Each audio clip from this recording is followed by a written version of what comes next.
ನೋಡಿ ಇನ್ನೊಂದು ವಿಚಾರ, KSDL ಟೆಂಡರ್ ಪ್ರಕ್ರಿಯೆಯಲ್ಲಿ ಲಂಚದ ಆರೋಪ ಕೇಳಿ ಬಂದಿತ್ತಲ್ಲ. ಈಗ ಬಿಜೆಪಿ ಮಾಜಿ ಶಾಸಕ ಮಾಡಾಳ್ ಪುತ್ರನಿಗೆ ಸಂಕಷ್ಟ ಫಿಕ್ಸ್. KSDL ಅಂದ್ರೆ Karnataka soaps and detergents limited ಅಂತೇಳಿ. ಸೊ ಇದೀಗ ಮಾಡಾಳ್ ಪುತ್ರನಿಗೆ ಸಂಕಷ್ಟ ಫಿಕ್ಸ್. ಮಾಡಾಳ್ ಪುತ್ರ ಪ್ರಶಾಂತ್ ಕುಮಾರ್ ಹಸ್ತಕ್ಷೇಪ ಇರೋದು ಸಾಬೀತಾಗಿದೆ. ರಾಸಾಯನಿಕ ಪೂರೈಕೆದಾರರಿಂದ 90 ಲಕ್ಷ ಲಂಚ ಸ್ವೀಕಾರ ಮಾಡಿರುವುದು ದೃಢಪಟ್ಟಿದೆ ತನಿಖೆಯಲ್ಲಿ. ಅದು ಕೂಡ ಲೋಕಾಯುಕ್ತ ತನಿಖೆಯಲ್ಲಿ ಲಂಚದ ಆರೋಪ ಸಾಬೀತಾಗಿದೆ. ಕೋರ್ಟ್ಗೆ ಲೋಕಾಯುಕ್ತ ಪೊಲೀಸರಿಂದ ಚಾರ್ಜ್ ಶೀಟ್ ಕೂಡ ಸಲ್ಲಿಕೆಯಾಗಿದೆ.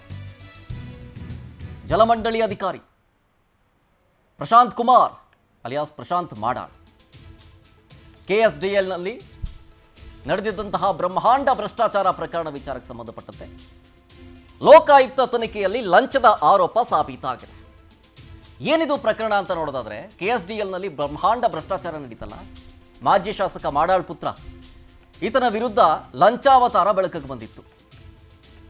ಆಗ KSDL ನಿಗಮದ ಅಧ್ಯಕ್ಷರಾಗಿದ್ದವರು ಮಾಡಾಳು ವಿರೂಪಾಕ್ಷಪ್ಪನವರು. ಮಾಡಾಳ್ ಪುತ್ರ MV ಪ್ರಶಾಂತ್ ಕುಮಾರ್ ಈತ ಹಸ್ತಕ್ಷೇಪ ಮಾಡಿದ್ದಾನೆ ಅನ್ನೋ ಆರೋಪ ಕೇಳಿ ಬಂದಿತ್ತು. ರಾಸಾಯನಿಕ ಪೂರೈಕೆದಾರರಿಂದ 90 ಲಕ್ಷ ಲಂಚ ಸ್ವೀಕಾರ ಮಾಡಿದ್ದಾರೆ ಅನ್ನೋ ಆರೋಪ. ಆದರೆ ಇದೀಗ ತನಿಖೆಯಲ್ಲಿ ಅದೆಲ್ಲವೂ ಕೂಡ ದೃಢಪಟ್ಟಿದೆ. ಲೋಕಾಯುಕ್ತ ಚಾರ್ಜ್ ಶೀಟ್ನಲ್ಲಿ ಉಲ್ಲೇಖ ಆಗಿದೆ. What next? ಇನ್ನಷ್ಟೇ ಗೊತ್ತಾಗಬೇಕಾಗಿದೆ.